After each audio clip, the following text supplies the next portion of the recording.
Hello all, welcome to my channel. आज अपन kinematics start कर रहे हैं। मोशन में क्या होता है बच्चों, जब अपन किसी बॉडी या मास पर फोर्स लगाते हैं तो फोर्स क्या करता है, उस बॉडी को एक्सेलरेट करता है या मास में कोई एक्सेलरेशन लाता है। एक्सेलरेशन से क्या होता है बच्चों, वेलोसिटी चेंज होती है। ब्लॉक या बॉडी आगे बढ़ती है, वेलोसिटी चेंज होती है। वेलोसिटी चेंज होने से क्या होता है बच्चों, पोजीशन चेंज होती है। पोजीशन चेंज होती है और पोजीशन चेंज होने से क्या आता है बच्चों, डिस्प्लेसमेंट आता है। तो अपने लगाया फोर्स ने जनरेट किया एक्सेलरेशन ने चेंज की वेलोसिटी से चेंज हुई पोजीशन, जिसको अपन नाम देंगे डिस्प्लेसमेंट का। तो आज अपन काइनेमेटिक के मेनली बेसिकली 3 ही पैरामीटर है। कौन कौन से, डिस्प्लेसमेंट या डिस्टेंस बोल दूँ, दूसरा वेलोसिटी या स्पीड, तीसरा एक्सेलरेशन। अपन काइनेमेटिक के ये 3 बेसिक पैरामीटर हैं। इनके रिगार्डिंग बहुत सारी बातें अपन आज इस लेक्चर में जानने वाले हैं। इनमें किस तरह के सवाल आते हैं, इनमें फर्स्ट काइंड ऑफ सवाल क्या होते हैं कि रिलेशन या फंक्शन बेस्ड सवाल होते हैं। दूसरे होते हैं कहानी बेस्ड, अपन को कोई कहानी दी जाती है कि भाई ये बॉडी या मास जो है यहाँ से यहाँ ट्रेवल कर रहा है और इसकी फाइनल पोजीशन ये है, इनिशियल पोजीशन ये है, तो आप डिस्प्लेसमेंट बताओ। तीसरा जो होता है वो आते हैं ग्राफ बेस। तो मैं तीन ही हो गए, कहानी बेस, रिलेशन या फंक्शन बेस सवाल या फिर ग्राफ बेस सवाल। तो ये तीनों तरह के सवाल किस तरीके से अपन डील करते हैं वो अपन सीखने वाले हैं। तो अपना पहला टॉपिक अभी है डिस्प्लेसमेंट। कौन सा, डिस्प्लेसमेंट।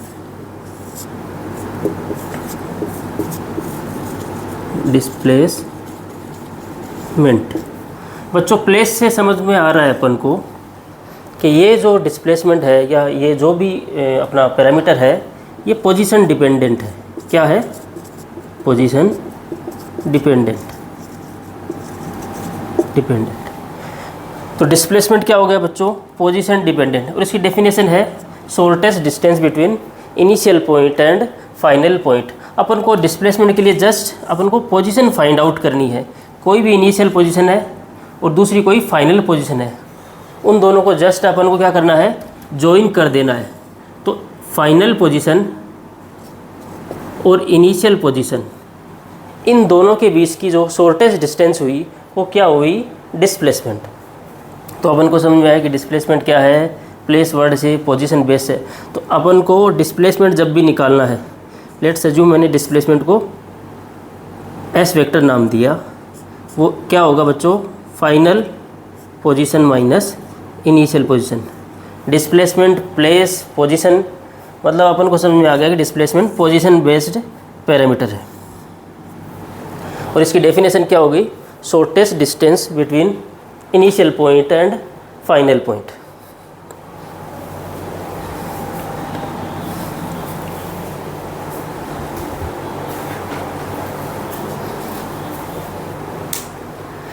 तो बच्चों डिस्प्लेसमेंट क्या हुआ, shortest distance between final position and initial position. Displacement को मेज़र काय में करते हैं अपन, मीटर में या सेंटीमीटर में, मेनली मीटर में मेज़र करते हैं। डिस्प्लेसमेंट जो है बच्चों वो एक वेक्टर क्वांटिटी है। फाइनल पोजीशन और इनिशियल पोजीशन के बीच में जो शॉर्टेस्ट डिस्टेंस है वो डिस्प्लेसमेंट है और ये एक वेक्टर क्वांटिटी है। इसी का जो काउंटर पार्ट है डिस्टेंस जो है वो एक स्केलर क्वांटिटी है। इसकी यूनिट का क्या हुई बच्चों, मीटर या सेंटीमीटर। यूनिट मीटर होने की वजह से सिर्फ अपना लेंथ वाला फ्लैग एक्टिव हो गया और इसकी डायमेंशन हो गई m की पावर 0, l की पावर 1 और t की पावर 0। सिर्फ लेंथ वाला फ्लैग क्या हुआ बच्चों, एक्टिव हो गया।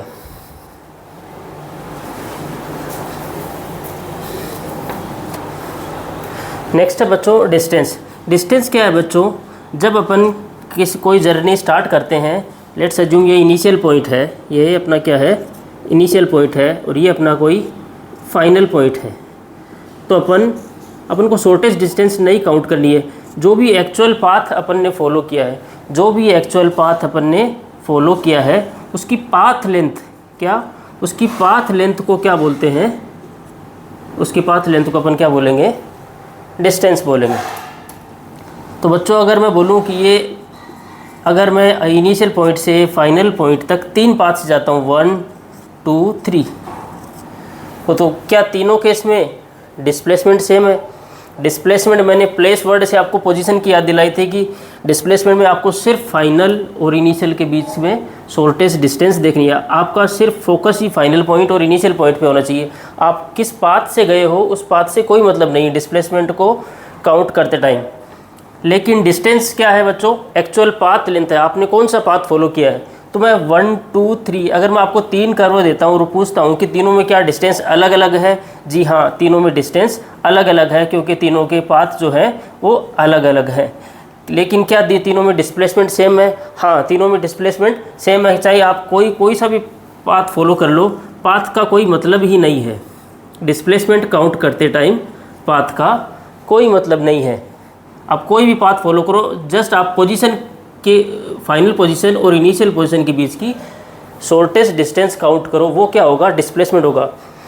तो अपन को ये बात समझ में आई कि डिस्प्लेसमेंट जो है वो क्या है? पाथ इंडिपेंडेंट है और डिस्टेंस क्या है? पाथ डिपेंडेंट है। तो अभी अपन पढ़ रहे हैं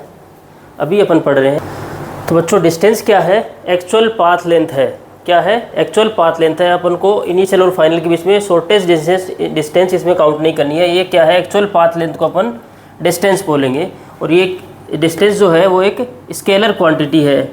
यूनिट और डायमेंशन, डिस्टेंस और डिस्प्लेसमेंट दोनों की सेम है। चाहे डिस्टेंस हो या डिस्प्लेसमेंट हो, दोनों को मीटर या सेंटीमीटर में मेज़र करते हैं। डायमेंशन मीटर में मेज़र करने की वजह से खाली लेंथ वाला फ्लैग एक्टिव हो गया, L⁻⁴ difference between displacement and distance. Displacement और डिस्टेंस बच्चों, डिस्टेंस है वो एक स्केलर क्वांटिटी है और डिस्प्लेसमेंट क्या है? एक वेक्टर क्वांटिटी है। डिस्प्लेसमेंट जो है प्लेस के हिसाब से पोजीशन डिपेंडेंट फाइनल और इनिशियल पॉइंट के बीच में शॉर्टेस्ट डिस्टेंस है, जबकि डिस्टेंस क्या है? एक्चुअल पाथ लेंथ या एक्चुअल जर्नी ट्रेवल की जो पाथ लेंथ है वो क्या है? डिस्टेंस। इसके अलावा डिस्प्लेसमेंट जब दो फाइनल और इनिशियल पॉइंट के बीच में भी शॉर्टेस्ट डिस्टेंस है तो ये पाथ हो गया इंडिपेंडेंट, जबकि डिस्टेंस क्या हुआ? Path dependent. तो डिस्टेंस और डिस्प्लेसमेंट कब सेम होता है? ये एक बहुत इम्पोर्टेंट बात है। डिस्प्लेसमेंट और डिस्टेंस कब सेम होता है? जब हम बिना मुड़े किसी सीधी रेखा में चलते हैं। अगर हम स्ट्रेट चलते हैं विदाउट टर्न तो डिस्प्लेसमेंट और डिस्टेंस सेम होती है। बिना मुड़े सीधी रेखा में चलना, बिना मुड़े सीधी रेखा में चलना, सीधी रेखा में विदाउट टर्न जब अपन स्ट्रेट लाइन मोशन करते हैं तो क्या होता है? डिस्प्लेसमेंट और डिस्टेंस सेम होता है। बिना मुड़े सीधी रेखा में चलना। तो डिस्प्लेसमेंट और डिस्टेंस सेम होने के लिए दो कंडीशन हो गई। एक तो टर्निंग इज़ नॉट अलाउड, मुड़ने की इजाज़त नहीं है। दूसरा, मोशन आपका कौन से पाथ के अलोंग हो? स्ट्रेट लाइन, सीधी रेखा। अब जैसे मैंने आपको कहा, मैं आपको बहुत सारे एग्जांपल दे रहा हूँ। देखो,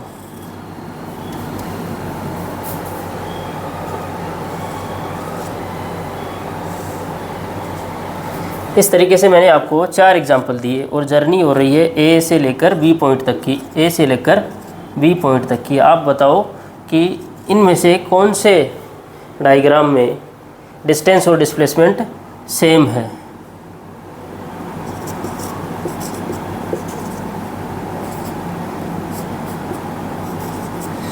तो कंडीशन क्या है? मुड़ने की इजाज़त नहीं। पहला है क्या है?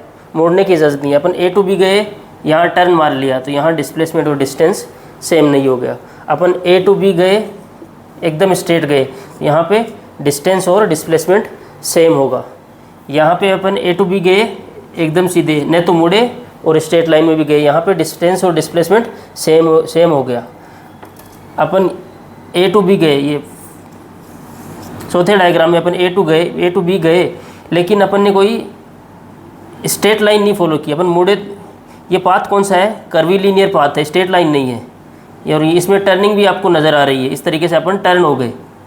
तो बिना मुड़े सीधी रेखा में अगर अपन चलेंगे तो डिस्प्लेसमेंट और डिस्टेंस सेम होगा, अदरवाइज डिस्टेंस हमेशा डिस्प्लेसमेंट से ज़्यादा आएगी और डिस्टेंस और डिस्प्लेसमेंट दूसरे वर्ड में अलग अलग होगा। तो आपको पहचानना हो कि कब डिस्टेंस और डिस्प्लेसमेंट सेम होता है, जब अपन बिना मुड़े सीधी रेखा में चलते हैं, सिर्फ एक ही केस में। इसके अलावा हमेशा डिस्टेंस जो है वो डिस्प्लेसमेंट से ज़्यादा आती है।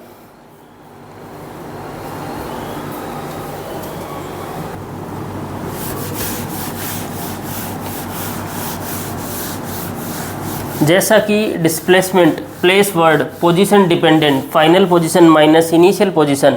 तो डिस्प्लेसमेंट जीरो कब होगा बच्चों? जब पोजीशन ही सेम हो जाएगी, जब फाइनल पोजीशन और इनिशियल पोजीशन सेम हो जाएगी। लेट्स अज्यूम मैं जाता हूँ जयपुर टू मुंबई और फिर मैं वापस आ जाता हूँ जयपुर। मेरी इनिशियल पोजीशन क्या थी? जयपुर। और मेरी फाइनल पोजीशन भी क्या हो गई? जयपुर। तो इस पूरी जर्नी में अगर मैं डिस्प्लेसमेंट की बात करूं तो पोजीशन तो इनिशियल पोजीशन भी जयपुर है, फाइनल पोजीशन भी जयपुर है। तो डिस्प्लेसमेंट की अगर मैं बात करूं, that is Jaipur minus Jaipur. Displacement कितना हो गया? ज़ीरो हो गया। डिस्प्लेसमेंट क्या हो गया? क्योंकि मेरी फाइनल पोजीशन क्या है? जयपुर। इनिशियल पोजीशन भी क्या है? जयपुर। तो डिस्प्लेसमेंट जब भी हमारा फाइनल पोजीशन और इनिशियल पोजीशन सेम हो जाती है तो डिस्प्लेसमेंट कितना हो जाता है? ज़ीरो। लेकिन इस पूरी जर्नी में let's assume Jaipur to Mumbai हो गया 1000 किलोमीटर, और सिमिलरली मुंबई टू जयपुर भी कितना हो गया? 1000 किलोमीटर।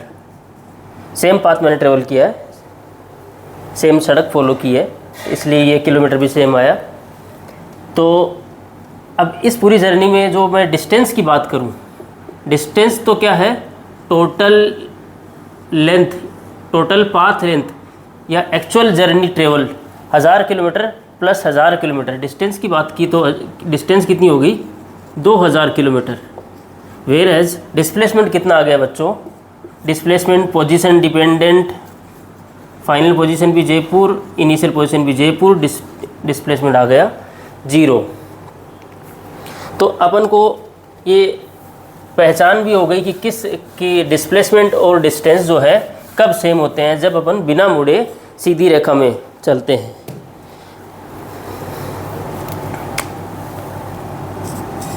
कैलकुलेशन ऑफ डिस्प्लेसमेंट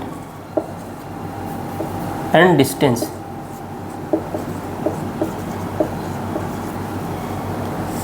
एक और बात बच्चों, डिस्टेंस कभी अपन नेगेटिव नहीं लेंगे।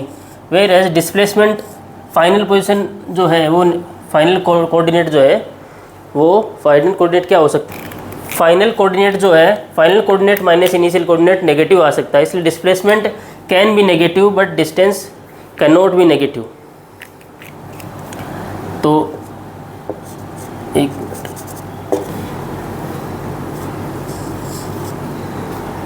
जैसे बच्चों अपन अपनी जर्नी स्टार्ट करते हैं, कहाँ से? Let's assume x equal to 2 से, और अपन जाते हैं x इक्वल टू 5 तक। ये पोजीशन A है, ये पोजीशन B है। अपन ने क्या किया? ये जर्नी की इस तरीके से x एक्सिस के अलोंग। फाइनल पोजीशन क्या है बच्चों? x equal to 5। Initial position क्या है? x equal to 2। अपन से पूछा है displacement during A B journey और distance during A B journey. Displacement क्या हो बच्चों? Displacement place word position, final position कितनी है? x equal to 5। तो डिस्प्लेसमेंट हुआ x final minus x initial. x final है कितना? 5, इनिशियल कितना है? 2, तो ये हो गया 3। डिस्टेंस कितनी हुई बच्चों? एक तो अपन सीधा चल रहे हैं, मुड़ भी नहीं रहे, तो डिस्टेंस और डिस्प्लेसमेंट बराबर होंगे। तो डिस्टेंस कितनी आ गई? वो भी आ गई डिस्प्लेसमेंट के मैग्नीट्यूड के बराबर, या ये बोलूँ डिस्टेंस भी कितनी आ गई? 3। एक तो अपन ने मुड़ा नहीं, दूसरा अपन कैसे चले? Straight line. ठीक है। इसी सवाल में एक पॉइंट है सी। ये सेम सवाल है, मैं यहाँ रिवाइज कर रहा हूँ। अपन यहाँ से जर्नी स्टार्ट करते हैं ए से x = 2 से, फिर अपन जाते हैं b तक x = 5 और फिर वापस आते हैं। ये है x = 3। ये पॉइंट है C। ये पॉइंट कौन सा है? C है। ये पॉइंट कौन सा है? C। अब मैं सेम सवाल करता हूँ, बस मैंने जर्नी के कोऑर्डिनेट चेंज कर दिए, जर्नी के इनिशियल और फाइनल पोजीशन चेंज कर दी। मैंने आपसे पूछा कि आप बताओ displacement during A to B, B to C, ABC journey, मतलब इनिशियल पोजीशन क्या है A और फाइनल पोजीशन क्या है C, और डिस्टेंस बताओ ABC जर्नी में। तो डिस्प्लेसमेंट के लिए अपन को कोई मतलब नहीं है आप A से B गए, A से X गए, A से कहीं भी गए, आपको सिर्फ क्या देखना है? फाइनल कहाँ है, इनिशियल कहाँ है। तो ABC में फाइनल पॉइंट है C, तो डिस्प्लेसमेंट हुआ x final minus x initial, that is, वो क्या हुआ?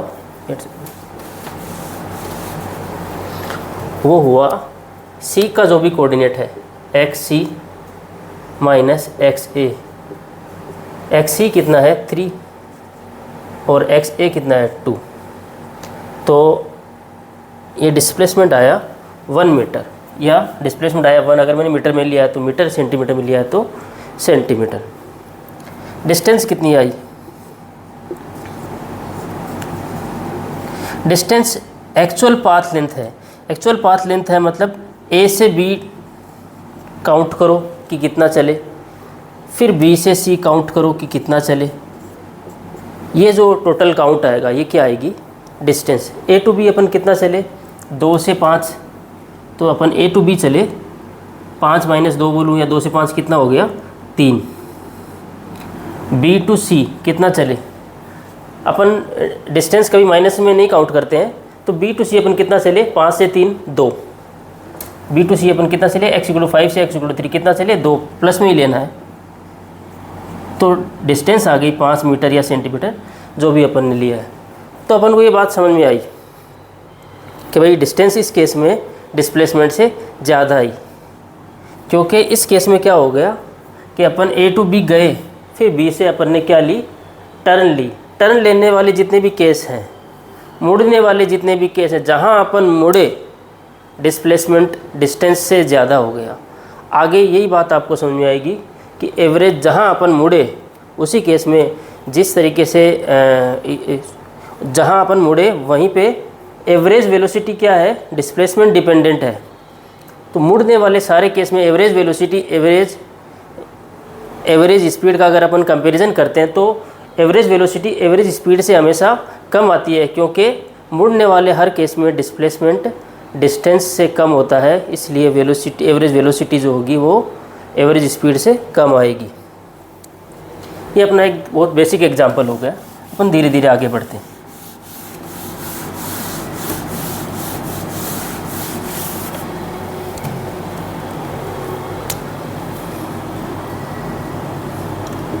A to B upon journey करते हैं बच्चों, ठीक है। अब वेक्टर फॉर्म में लेता हूँ। A की पोजीशन मैंने दी आपको 1, 2, 3 और B की पोजीशन ली 4, 5, 6 और अपन से पूछा डिस्प्लेसमेंट वेक्टर बताओ। एक तो डिस्प्लेसमेंट वेक्टर बताओ और दूसरा डिस्प्लेसमेंट का मैग्नीट्यूड बताओ। डिस्प्लेसमेंट का मैग्नीट्यूड बताओ।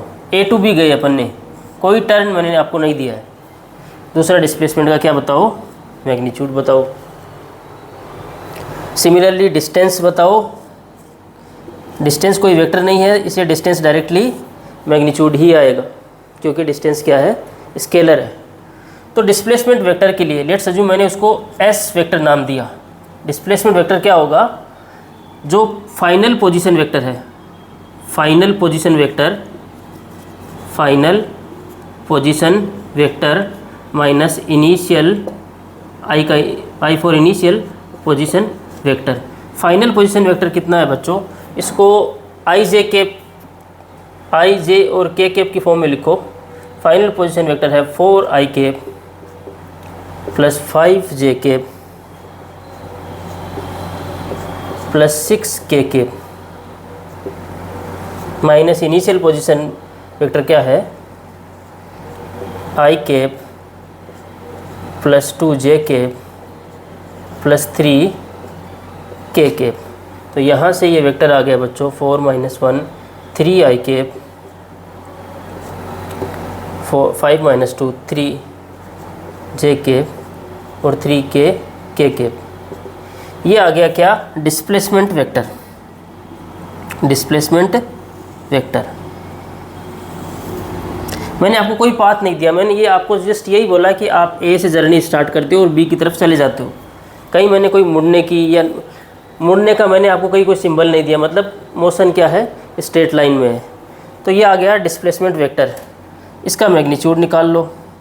एज वी नो मैग्नीट्यूड निकालने के लिए अपन क्या करेंगे, ये टोपी पहना देंगे और जो आई का मल्टीप्लायर है उसका स्क्वायर करेंगे, जे कैप का जो मल्टीप्लायर है उसका स्क्वायर करेंगे और के कैप का जो मल्टीप्लायर है उसका स्क्वायर करेंगे और फाइनल इस टॉपिक के अंडर में सब आ जाएंगे। तो ये हो गया 9 + 9 + 9 √27। ये क्या आ गया, ये क्या आ गया, डिस्प्लेसमेंट का मैग्नीट्यूड। कहीं मुड़े नहीं है तो डिस्टेंस भी कितनी होगी, √27 मीटर या सेंटीमीटर, जो भी कोऑर्डिनेट अपन ने मीटर में लिए हैं सेंटीमीटर लिए हैं उसके हिसाब से। तो डिस्टेंस भी कितनी हो गई, √27 मीटर। अगर मुड़ने का कोई संकेत नहीं मिले और स्ट्रेट लाइन की बात बोले तो डिस्प्लेसमेंट और डिस्टेंस मैग्नीट्यूड में सेम होते हैं। वैसे वो सेम नहीं हो सकते क्योंकि एक वेक्टर है एक स्केलर है, लेकिन दोनों का मैग्नीट्यूड सेम होता है। आगे ये बात मैं लिखवा दूंगा। तो वेक्टर में अगर अपन को पोजीशन वेक्टर दिया हो और अपन से डिस्प्लेसमेंट और डिस्टेंस की बात करें तो अपन इस तरीके से निकाल सकते हैं।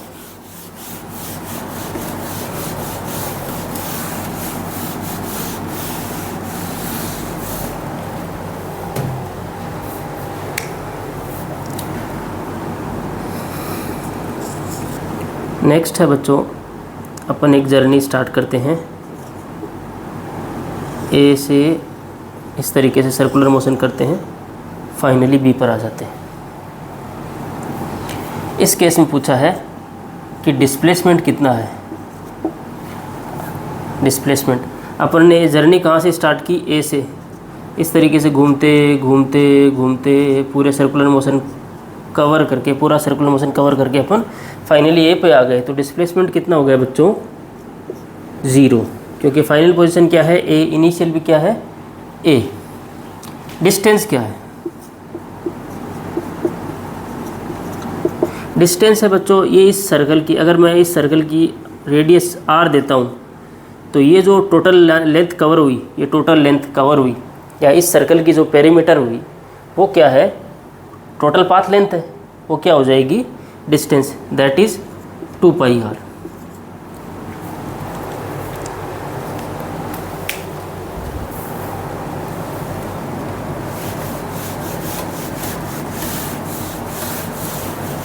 इस तरीके से छोटे छोटे 2-4 एग्जाम्पल और करा देता हूँ। लेट्स अज्यूम अपन इस तरीके से चले 4 मीटर A to B, फिर यहाँ से परपेंडिकुलरली अपन चले कितना, 3 मीटर और C पे चले गए, ये पॉइंट था B। A to C journey में डिस्प्लेसमेंट बताओ। लेट्स अज्यूम डिस्प्लेसमेंट को मैं कैपिटल D से रिप्रेजेंट करूँ। डिस्प्लेसमेंट को किससे रिप्रेजेंट करूँ, कैपिटल डी या एस वेक्टर से रिप्रेजेंट किया जाता है। अगर मैं इसको कैपिटल डी से रिप्रेजेंट करूँ तो कैपिटल डी कितना आएगा, वो अपनी जर्नी क्या है, A to B, B to C. But अपन को बी से कोई मतलब नहीं है, अपन को तो फाइनल पोजीशन देखनी है, अपन को तो इनिशियल पोजीशन देखनी है। और ये जो डिस्टेंस होगी, शॉर्टेस्ट जो डिस्टेंस होगी बिटवीन ए एंड सी, ये क्या होगी, ये क्या होगी, यही डिस्प्लेसमेंट होगा। कितना होगा, दैट इज ये 4 मीटर है, ये 3 मीटर है, तो ये हो गया 5 मीटर। तो डिस्प्लेसमेंट कितना आ गया, 5 मीटर। वेयर एज डिस्टेंस को अगर मैं स्मॉल डी से रिप्रेजेंट करूं तो डिस्टेंस क्या होगी, A B plus B C. Distance होगी A B plus B C, that is 4 + 3 = 7। तो डिस्टेंस क्या है, एक्चुअल पाथ लेंथ है। क्या है, एक्चुअल पाथ लेंथ है। वेयर एज डिस्प्लेसमेंट क्या है, फाइनल पोजीशन और इनिशियल पोजीशन के बीच की शॉर्टेस्ट डिस्टेंस।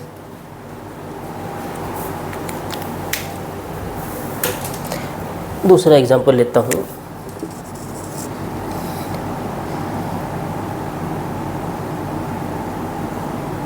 मैं ए टू बी एक जर्नी ट्रेवल करता हूँ।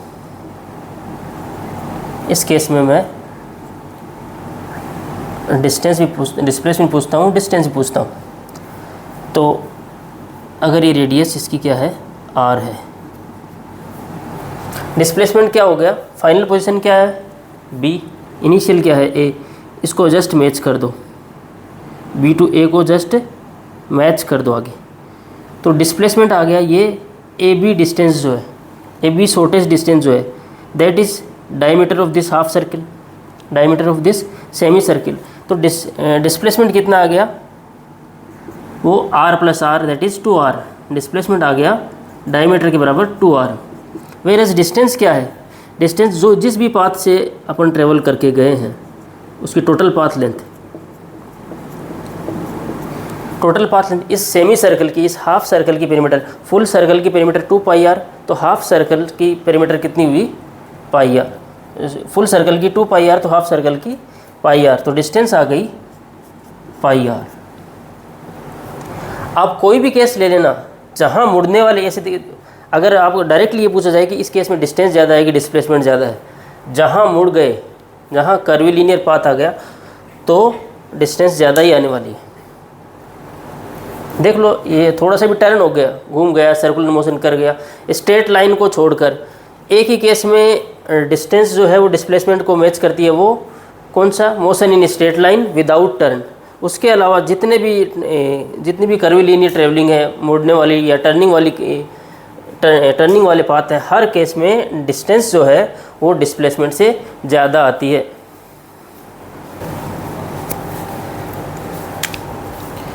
नेक्स्ट अपना टॉपिक है, या एक चीज़ बता देता हूँ कि अपन ने ये कंक्लूजन निकाला था कि डिस्प्लेसमेंट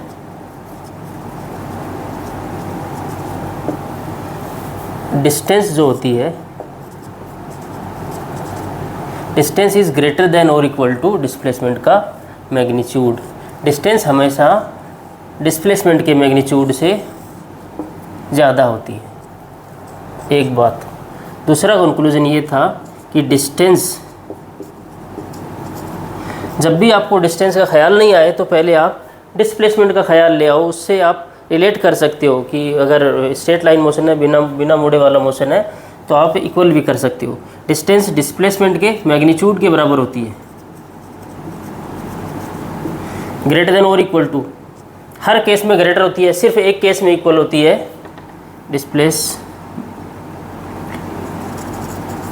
सिर्फ एक केस में इक्वल होती है। वो कौन सा केस था, बिना मुड़े सीधी रेखा में चलना, motion in straight line without turning.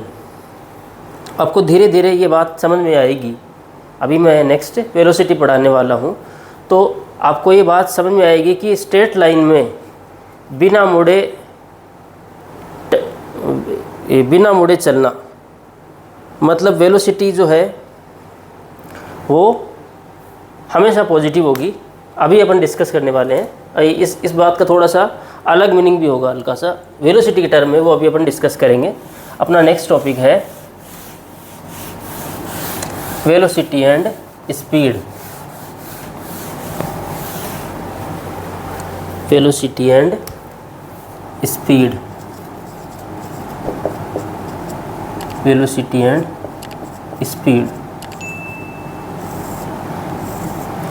तो जैसा कि बच्चों मैंने आपको बताया था कि फोर्स क्या करता है, एक्सेलरेशन लेता है, एक्सेलरेशन क्या करता है, वेलोसिटी को चेंज करता है। ये कहानी है, याद रखो।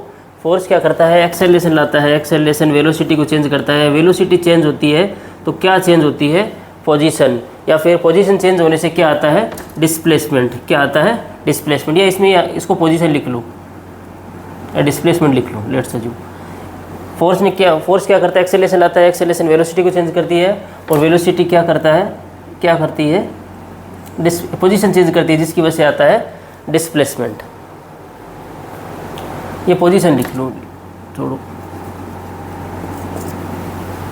अब रिवर्स देखो, अगर पोजीशन चेंज हुई तो क्या आएगा, अगर पोजीशन टाइम के साथ, ये सारे जो चेंज है वो टाइम के रिस्पेक्ट में, फोर्स क्या करता है, एक्सेलरेशन लाता है। एक्सेलरेशन क्या करेगा, टाइम के रिस्पेक्ट में वेलोसिटी को चेंज करेगा। वेलोसिटी आएगी तो टाइम के रिस्पेक्ट में पोजीशन चेंज होगी। तो अब रिवर्स स्टोरी पढ़ो कि अगर पोजीशन टाइम के रिस्पेक्ट में चेंज हो रही है तो वहाँ पे कौन पिक्चर में आता है या कौन पिक्चर में आती है, वेलोसिटी। अगर पोजीशन चेंज हो रही है टाइम के रिस्पेक्ट में तो पिक्चर में कौन आएगा या कौन आएगी, जो मानो आप वेलोसिटी। अगर वेलोसिटी टाइम के साथ चेंज हो रही है तो पिक्चर में कौन आएगा, एक्सेलरेशन। इतनी बात समझ में आई। ऐसा नहीं कि एक्सेलरेशन अगर टाइम के साथ चेंज हो रहा है तो फोर्स आएगा पिक्चर में। ये कहानी बस यहीं तक है, वो आगे मैं अभी समझाऊंगा। तो यहाँ से अपन को कहानी समझ में आएगी, जब वेलोसिटी टाइम के साथ चेंज होती है तो कौन पिक्चर में आता है, वेलोसिटी। तो वेलोसिटी क्या है बच्चों, वेलोसिटी क्या है, rate of change of position, rate of change of position, rate of change of position. अगर पोजीशन एक्स डायरेक्शन में चेंज हो रही है तो ये वेलोसिटी dx/dt होगी। वही रेट क्या है बच्चों, टाइम के रिस्पेक्ट में डिफरेंशिएशन है, rate of change of position. अगर ये पोजीशन एक्स डायरेक्शन में चेंज हो रही है तो वेलोसिटी को dx/dt होगी। अगर ये पोजीशन वाई के रिस्पेक्ट में चेंज हो रही है या वाई डायरेक्शन में चेंज हो रही है तो dy/dt, वेलोसिटी क्या होगी, dy/dt। सिमिलरली अगर ये पोजीशन जेड डायरेक्शन में चेंज हो रही है तो वेलोसिटी क्या होगी, dz/dt। नॉर्मल क्या होगी बच्चों, अगर डिस्प्लेसमेंट को अपन या अगर नॉर्मल क्या होगा बच्चों, अगर हम पोजीशन वेक्टर को r माने तो dr/dt, या s डायरेक्शन में या s में अगर डिस्प्लेसमेंट ले लेता हूँ तो ds/dt। तो इतनी बात तो अपन को समझ में आएगी, जब ये dx/dt है तो वेलोसिटी से रिगार्डिंग, ये अभी इंस्टेंटेनियस वेलोसिटी की बात हो रही है, तो dx/dt जो होगा, अगर अपने पास x as a function time available है तो अपन dx/dt करके वेलोसिटी निकाल लेंगे। y as a function time available है तो dy/dt करके अपन वेलोसिटी निकाल लेंगे। सिमिलरली ये आगे अपन वेलोसिटी निकाल लेंगे। अब वेलोसिटी की थोड़ी नॉर्मल बातें क्या है कि वेलोसिटी की यूनिट क्या हो गई बच्चों। पहली बात, वेलोसिटी क्या है, वेक्टर क्वांटिटी है। भाई वेलोसिटी किस पे डिपेंड कर रही है, rate of change of position पे। पोजीशन चेंज मतलब कौन, डिस्प्लेसमेंट। डिस्प्लेसमेंट क्या है, वेक्टर। तो वेलोसिटी भी क्या हुई, वेक्टर। तो वेलोसिटी क्या है, एक वेक्टर क्वांटिटी है। दूसरी बात, इसकी यूनिट जो है, डिस्प्लेसमेंट की यूनिट थी मीटर या सेंटीमीटर, उसकी टाइम के रेस्पेक्ट में रेट क्या है, वेलोसिटी है। तो इसकी यूनिट जो हुई वो क्या हो गई, मीटर पर सेकेंड या सेंटीमीटर पर सेकेंड, जो भी ले। लेकिन मीटर पर सेकेंड थोड़ी वेल नोन यूनिट है तो अपन मीटर पर सेकेंड ही ज़्यादा ध्यान रखेंगे। वैसे किलोमीटर पर आवर में भी देते हैं, लेकिन अपन मीटर पर सेकेंड अपनी थोड़ी वेल नोन यूनिट है तो इसका ज़्यादा ख्याल रखेंगे। किलोमीटर पर आवर में भी देते हैं। डायमेंशन क्या हो गई, डायमेंशन। इस बार देखो मीटर मतलब लेंथ का फ्लैग एक्टिव होगा और सेकंड नीचे है तो टाइम का फ्लैग रिवर्स में एक्टिव होगा। मास है नहीं तो डायमेंशन होगी m की पावर 0 लेंथ की पावर 1 और सेकंड जो है टाइम का जो फ्लैग है वो नीचे है, तो t की पावर -1।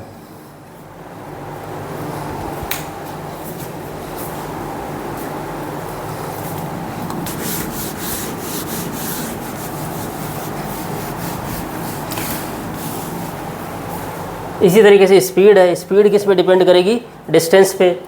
भाई वेलोसिटी डिपेंड कर रही थी डिस्प्लेसमेंट पे, तो वेलोसिटी हो गई वेक्टर। स्पीड डिपेंड कर रही है डिस्टेंस पे, rate of change of distance क्या होगी? स्पीड होगी। तो डिस्टेंस क्या होगी? Scalar quantity. स्पीड क्या है? Rate of change of distance बोल दूँ, स्पीड। अब स्पीड और वेक्टर में थोड़ा सा डिफरेंस वैसे अपन मालूम कर लेते हैं। अपन को पता है कि स्पीड क्या है और वेलोसिटी क्या है, लेकिन डिफरेंस कवर कर लेते हैं। वेलोसिटी और स्पीड।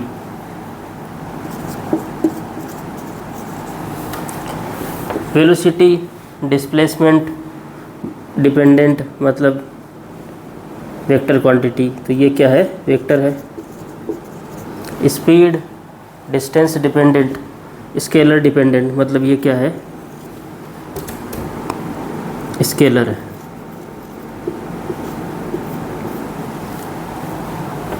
एक फ़र्क है। बाकी जब वेलोसिटी जो है, जो फ़र्क डिस्प्लेसमेंट बता कि भाई डिस्प्लेसमेंट क्या है? पाथ इंडिपेंडेंट है, तो वेलोसिटी भी क्या होगी? Path independent. वेलोसिटी क्या होगी? Path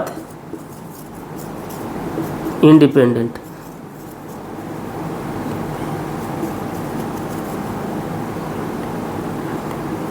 independent. वेयरएज स्पीड क्या होगी? Path dependent. इनके प्रीवियस टर्म पे जाओ, मतलब वेलोसिटी किस पे डिपेंड कर रही है? डिस्प्लेसमेंट पे। डिस्प्लेसमेंट पाथ पे इंडिपेंडेंट होता है, तो वेलोसिटी भी क्या होगी? पाथ से इंडिपेंडेंट। स्पीड डिस्टेंस पे डिपेंड कर रही है, डिस्टेंस टोटल पाथ लेंथ को बोलते हैं, वो पाथ पे डिपेंड करता है, तो स्पीड भी क्या होगी? Path dependent. मेजर ये फ़र्क हो गए। और जो रिलेशन था ना अपना, डिस्प्लेसमेंट डिस्टेंस का मैग्नीट्यूड इज़ ग्रेटर देन और equal to distance is greater than और इक्वल टू डिस्प्लेसमेंट का magnitude. Similarly speed is greater than और equal to magnitude of velocity. Scalar में कोई मैग्नीट्यूड की बात नहीं होती, क्योंकि स्केलर खुद ही वो मैग्नीट्यूड होता है, सिर्फ वेक्टर में ही बात करते हैं। अब स्पीड और डिस्टेंस का कंपैरिजन कर रहे हैं अपन स्केलर और वेक्टर का, इसलिए अपन वेक्टर के मैग्नीट्यूड से कंपेयर करेंगे। तो स्पीड इज़ ग्रेटर देन और इक्वल टू वेलोसिटी। अब मैं आपको बोलूँ कि कब डिस्प्लेसमेंट और डिस्टेंस सेम थे। कब थे? जब अपन बिना मुड़े सीधी रेखा में चलते हैं। वही केस है अगर अपन टाइम के साथ अपनी पोजीशन चेंज हो रही है, लेकिन बिना मुड़े अगर अपन सीधी रेखा में चलते हैं, तो उस केस में जैसे डिस्टेंस डिस्प्लेसमेंट के बराबर आती थी, उसी तरीके से स्पीड किसके बराबर आ जाएगी? वेलोसिटी के। तो ये जो इक्वलिटी वाला फ्लैग कब एक्टिव होगा? जब बिना मुड़े स्पीड इक्वल टू वेलोसिटी का मैग्नीट्यूड। इक्वलिटी वाला फ्लैग कब एक्टिव होगा? कब स्पीड और वेलोसिटी दोनों बराबर होंगी? बिना मुड़े सीधी रेखा में चलना।